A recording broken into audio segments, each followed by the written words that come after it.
Okay, I've been thinking about this all week. About what? Last episode, the medieval peasants, the 150 days off. I keep coming back to the same question. How? How what? How did we lose it? Like, at some point between the year 1500 and now, someone or a bunch of someone's decided, you know what? Let's just stop doing the thing that works. And we all went along with it. Well, and I've been furious about it. Jackson woke up at 4 a.m. yesterday needing a diaper change, and I was just lying there in the dark thinking some peasant named Elfric got more sleep than me. did you actually sleep at all this week? 4 hours a night, maybe, but I'm wired. I'm mad. I want answers. Valerie and I are constantly taking care of the baby. Then there's work. It never ends. Okay, well, buckle up because the answer is depressing. Good. I'm ready to be depressed. Are you though? It seems you're usually just ready to be angry. Well, I grew up with an angry Irish father. What was he angry about? Mostly about bad beer and social injustice. So you see, I'm already angry and depressed from my upbringing. Mike, I just want more reasons to justify it empirically. I'm Mark, everyone, and I haven't slept properly in a week because I can't stop thinking about medieval peasants and diapers and spreadsheets. That's very on brand for you.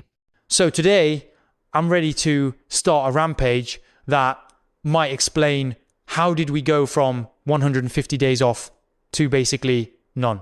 If you didn't listen to part I, you should probably go back and listen because otherwise this is going to sound insane to everyone. We're picking up exactly where we left off. But if you're the kind of person who jumps into the middle of things, high medieval peasants had way more time off than you. It's been scientifically proven, and today we're explaining how capitalism stole your vacation. That's reductive, but not entirely wrong. It's correct. And by the end of this episode, you're going to be either organising a union or moving to Germany. Probably both. Let's do this. Okay, so before we get to the Industrial Revolution, I want to talk about something that's been bugging me. We chose this, right? Like, at some point, society decided that individual flexibility was more important than collective rest. I don't think we chose it exactly. No, hear me out. We went from everyone has the same holidays to everyone negotiate your own PTO package and told ourselves that was progress, that we were being empowered. But it is a form of empowerment. You have freedom to choose when you take time off. But I don't. Mike, that's the illusion. I can't take time off when my friends are available because they're all working different schedules. I can't take extended time off because Jackson just started daycare and we're still figuring out what's covered. I can't take time during pilot season because everyone in this city is hustling for their one shot. Okay, but that's specific to LA and the entertainment industry and also your specific life choices. Oh, life choices? Really? I'm just saying you chose to have a kid. You chose to live in one of the most expensive cities in America. Yeah, and you chose to buy a Corvette you can't afford. But I don't see how that's relevant to whether medieval peasants had better work-life balance. The Corvette is a sound investment. It's a 2019 Stingray that you're paying 8% interest on. How do you even know that? I have my sources. Anyway, the point is we're both making choices within a system that's completely rigged. So acting like individual choice is some kind of freedom. Bernie Sanders said that it was rigged, didn't he? Anyway, my line of thinking is that we have more freedom today than a medieval peasant had. Must you always lump me in with Bernie Sanders and then you go on to contradict me in my face?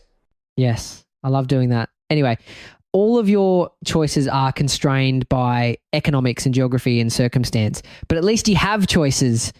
A peasant couldn't say, you know what, I'm going to move to the next village over because they have better opportunities. They were legally bound to the land.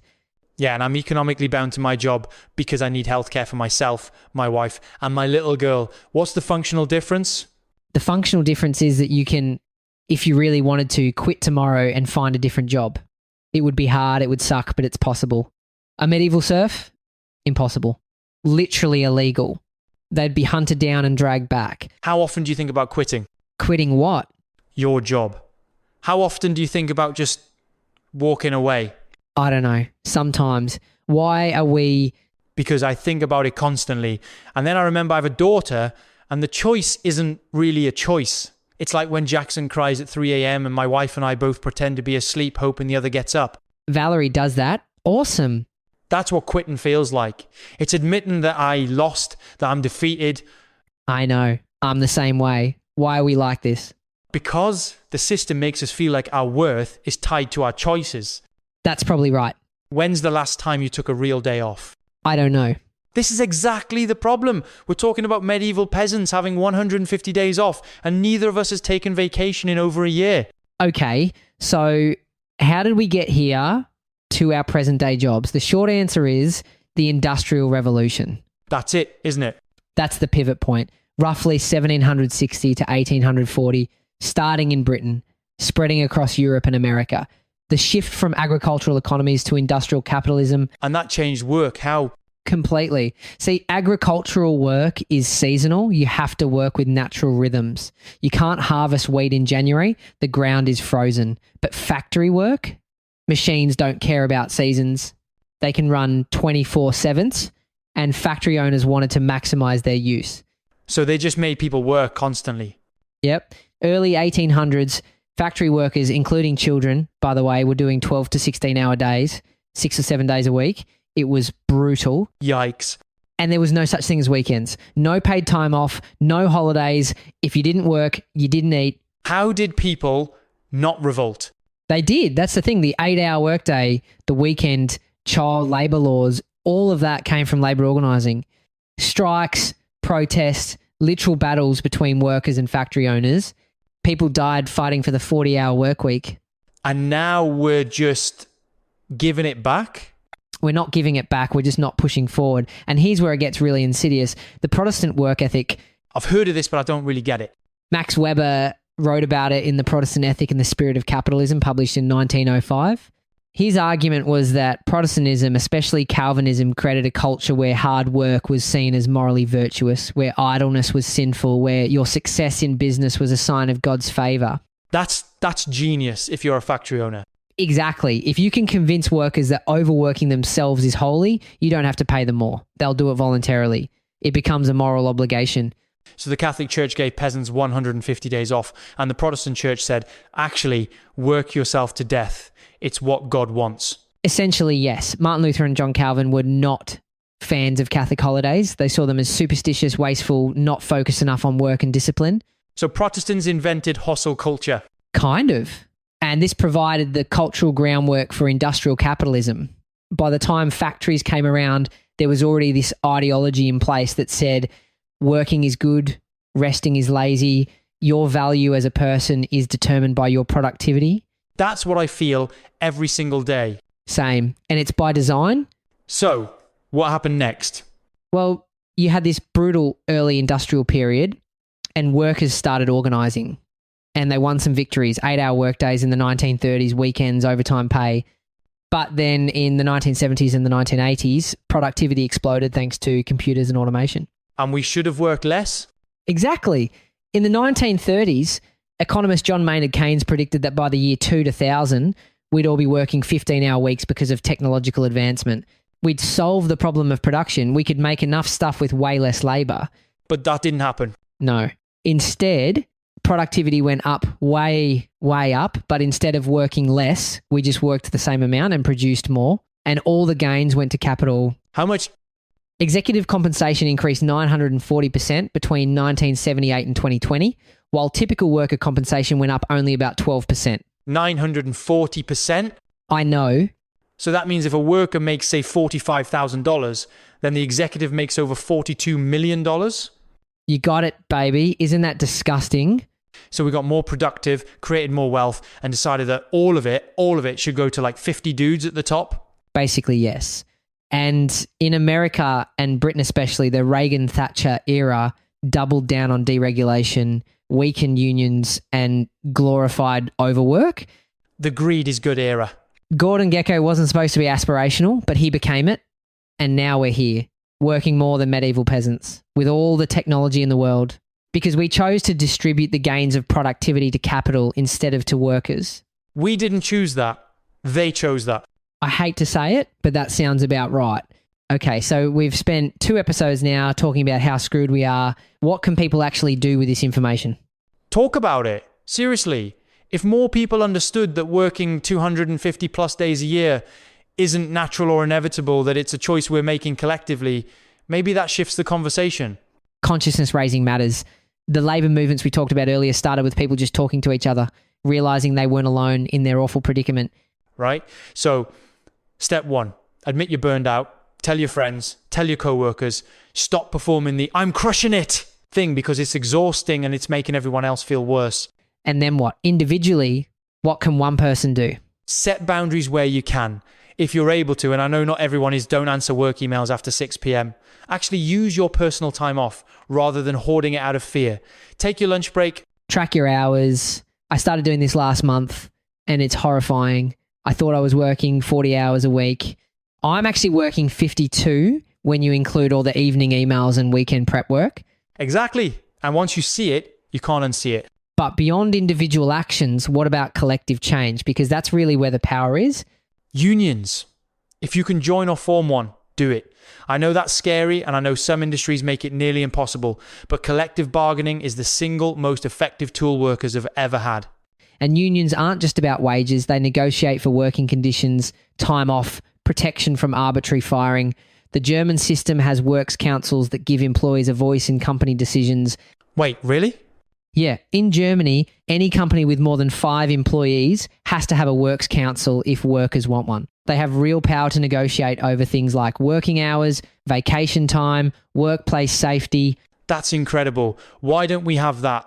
Because American labour law is deliberately designed to make organising difficult. The Taft-Hartley Act of 1947 restricted union power. Right to work laws in 27 states make it harder to maintain union membership.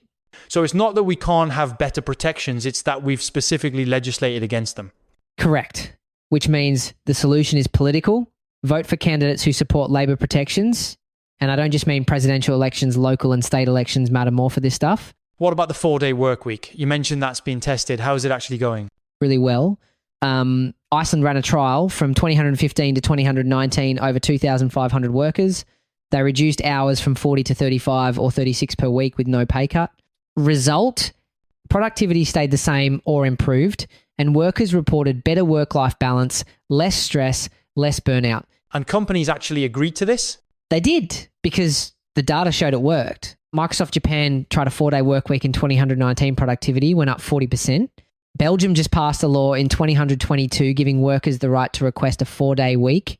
The UK ran trials in 2022, 2023 with 61 companies, and 92% of them decided to continue with the shorter week after the trial ended. So this isn't pie-in-the-sky fantasy.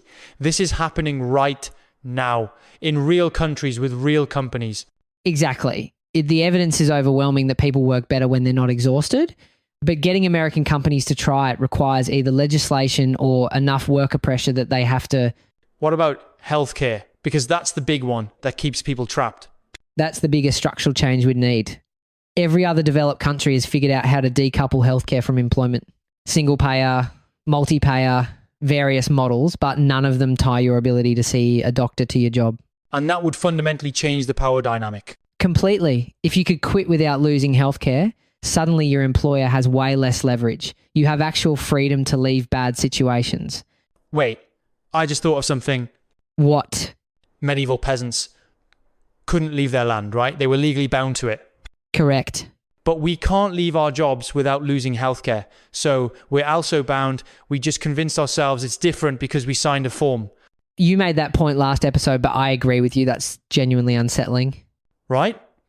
Like a serf would look at our system and be like, oh, so you can leave, but if you do, your family might die from preventable illness? Yeah, no, I get it. That's way better than my situation. I hate that that's a valid comparison. We are all serfs, but with more paperwork than in the Middle Ages. Okay, I see that look in your eyes. You're starting to get really mad. I'm perfectly calm. I'm just having realizations. You're having a lot of realizations this week. Because it all seems terrible to me. Sorry, I'm also tired and running on fumes. I'm sorry about that. The emotions are raw, mine too, but the rational answer is the need for us to organise, vote, push for policy change. Yeah. What else? Support businesses with better practices when you can. Endorse worker cooperatives. Favour companies that are transparent about their labour practices. But individual consumer choices aren't enough. We need systemic change. So the lesson is, if you want your life to suck less, you have to fight for it with other people. Which is exhausting when you're already exhausted. The system is very efficient that way. Yes. It's hard to fight when you're already tired. Okay, so let's bring this home. Medieval peasants in Western Europe, roughly 1200 and 1500 CE, worked somewhere between 150 and 180 days per year. Modern Americans work about 250 days per year. That's 100 extra days of labour that we've somehow normalised.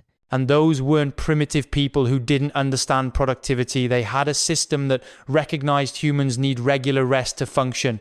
The church mandated it. Society organized around it. Whereas we've built a system that treats rest as optional, that pathologizes exhaustion as personal failure, that tells us if we're not constantly producing, we're wasting our potential.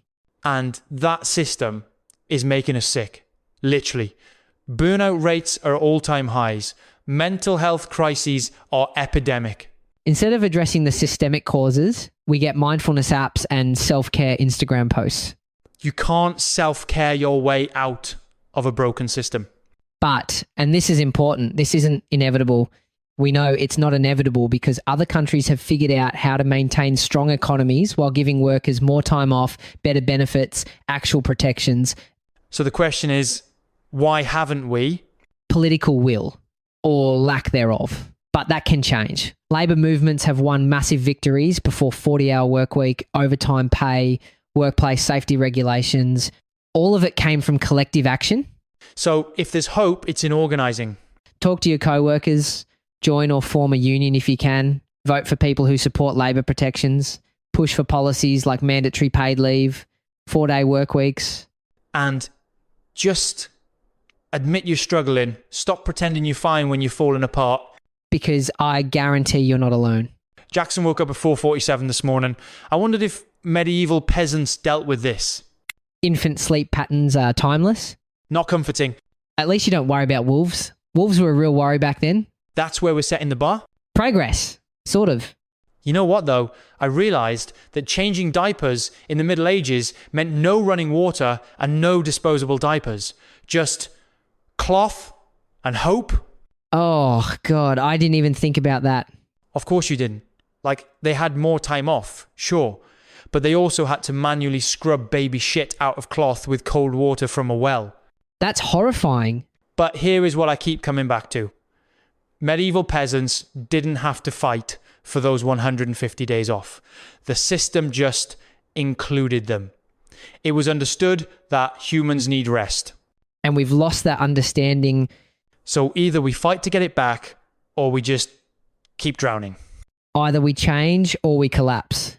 I'm still exhausted, but at least now I'm mad about it, instead of just sad. Anger is a better motivator than despair. Put that on a tote bag. That was part 2 of our deep dive into medieval work-life balance. If you missed part 1, go back and listen, it'll make way more sense. If your boss asks you to do boon work unpaid overtime, remember that medieval peasants at least got bread and weak ale. You're getting grocery store sheet cake if you're lucky. And their lord ate prime rib. Nothing has changed. Everything is feudalism. After 2 episodes about labour theory, I think that next week's episode should be about something else. I actually don't care what we talk about. This podcast is my only adult conversation that isn't about Bluey. If you're enjoying it, tell a friend, leave a review. And help me justify keeping the Corvette one more month. You're going to sell it. I know. Monica's going to win. She always does. I'm Mark. I'm Mike. Rest is not laziness. Rest is resistance. History just got fun again. Goodbye. I'm going to take a nap. See you next time.